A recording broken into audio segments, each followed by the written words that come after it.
and 6 guys at home, and you tip your hat to the Miami Heat. They came in 1-11, as we talked about in the pregame show, against teams above 500, and they came out with that sense of urgency from the gate.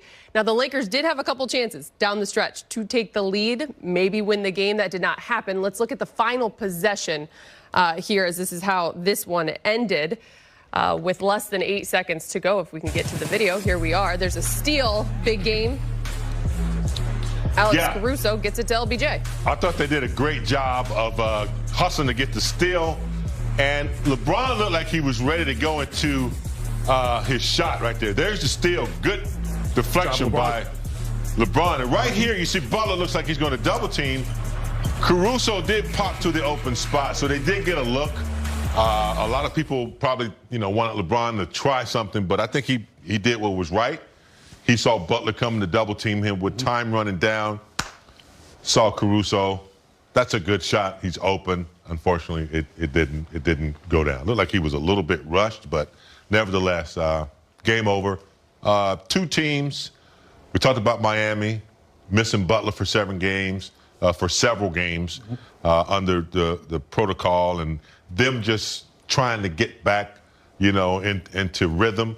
And also the Lakers, without practice time, without any time to adjust, having to play without AD, and then Schroeder. You just can't, correct that on the fly. So you could see a little rust, that they had, turn the ball over when they had chances to really, come back into the ball game. But overall, I thought they played a pretty good game, Kuzma in particular. Just 2 teams struggling to get their vibe back, and Miami came out on top tonight. Yeah, James, Allie, Lakers win this game if AD and Schroeder play. That's 37 points right there, not playing for them tonight. That's a fact. Miami very careless with the ball. That last possession, what were they doing? Lakers had their chances. They didn't play the way, the Lakers didn't play the way they want to. All right, they took 45 threes. They tied a team record. That's desperation, but they have to do that. When you have that much offense not on the court for you, you have to try to do something different. Unfortunately for them, the defense was good tonight. The offense, not very sharp. It's actually the first time in Frank Vogel's tenure with the Lakers that they held a team under 100 and lost. They'd been 25-0 whenever they hold a team under 100. But James, just not quite enough offense. When LeBron left the game, I felt like it was a little bit slowed down a little bit offensively. So there's no secondary ball handler. That's the issue. Not enough continuity, and no one that's a major threat. LeBron's a major threat. He's going to get double teamed. AD's a major threat. He's going to get double and triple teamed. So a lot of things happen after that happens, when the ball movement, people are paying attention. But when there's nobody out there really that you have to double team, it's easy to stay at home and stay in front of people. And Miami, trying to get back to where they need to be in the playoffs. I don't think they care where they're seated either. They just want to get back there. And so it was a big game for them on the road.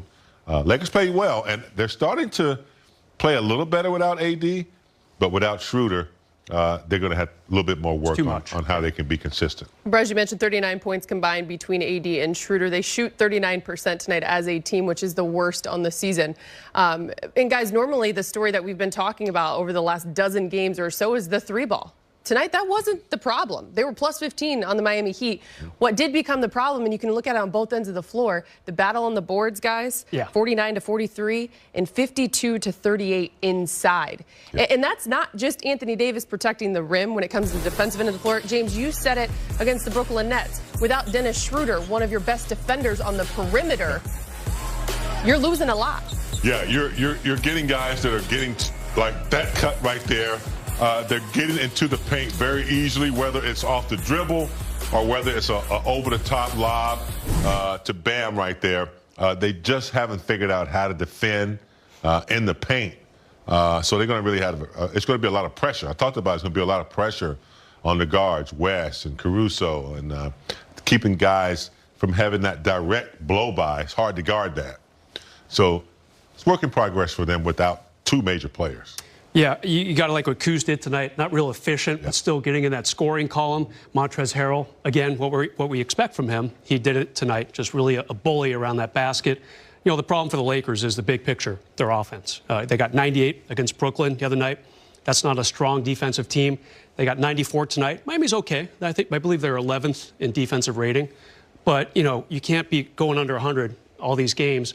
And the reason is obvious why it's happening. You just can't have that much talent not playing. I know we're going to look at it later in the show, but there was a silver lining, a positive, because without a lot of practice time right now, I loved seeing AD on the side with the iPad. That was cool. Yeah. Constantly communicating, talking, because those are the moments and the times when this team is going to have to learn to adjust on the fly without two of their big guns. Yeah. And especially on the offensive end when you're looking for scoring. We talked about the playmaking ability that they were hoping to fill.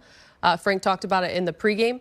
So there's a lot of ways in which film can show they can improve. But it's about taking advantage of times when it's not happening and coming physically. And it's good that AD's engaged because he can see things that can help Marcus All out there. He's sharing that with him. That's how you stay in touch with the team while you're not playing. He had some wardrobe changes, too. He got the little blood on his shirt, came out with a fashion show going on. It was unbelievable. Our producers are scrambling. Okay, what is that? Who makes that? What's going on with that shirt? Good stuff from AD, though, on the sidelines, staying active. Time to get you to the highlights as we get you down to Staples Center in case you missed this one. It's a rematch of the 2020 NBA Finals. The Lakers and the Heat. Lakers beat the Heat, as we know, in October to win their 17th NBA championship. First quarter, opening possession for the Heat. Kelly Olynyk lobs it to Bam, who slams it down. Heat strike first. A minute later, Lakers down 4-0. Kuz, big game, guarded by Jimmy. Tough shot. Yeah. Urgent shot. Had to shoot it right away. No hesitation. Catch and turn. Square it up. Knocked it down. Later in the first quarter, Lakers up one. More Kuz off the miss. Braun pushing in transition. Kuz with the nifty finish at the rim. He was off to a hot start. Lakers up 3. 7 minutes left in the first. Perez Heat on a run up 6. Kendrick Nunn.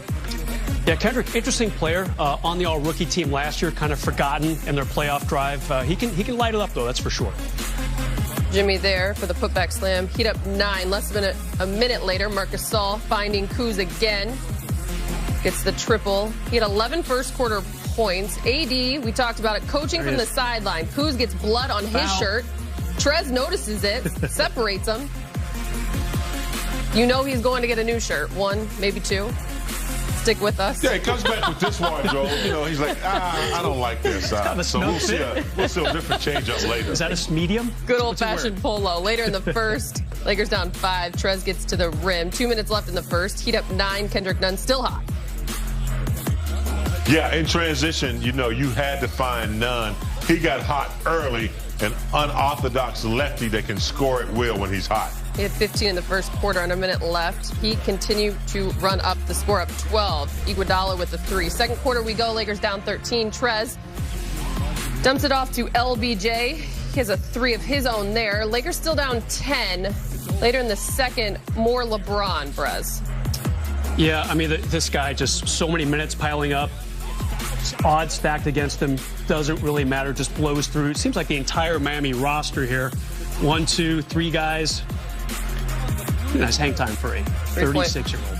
3-point play. Under 10 left. LeBron again gets the foul. Back to a 3-point place for LeBron. Lakers down 8. 6 minutes left in the second. Heat not going away, up 9.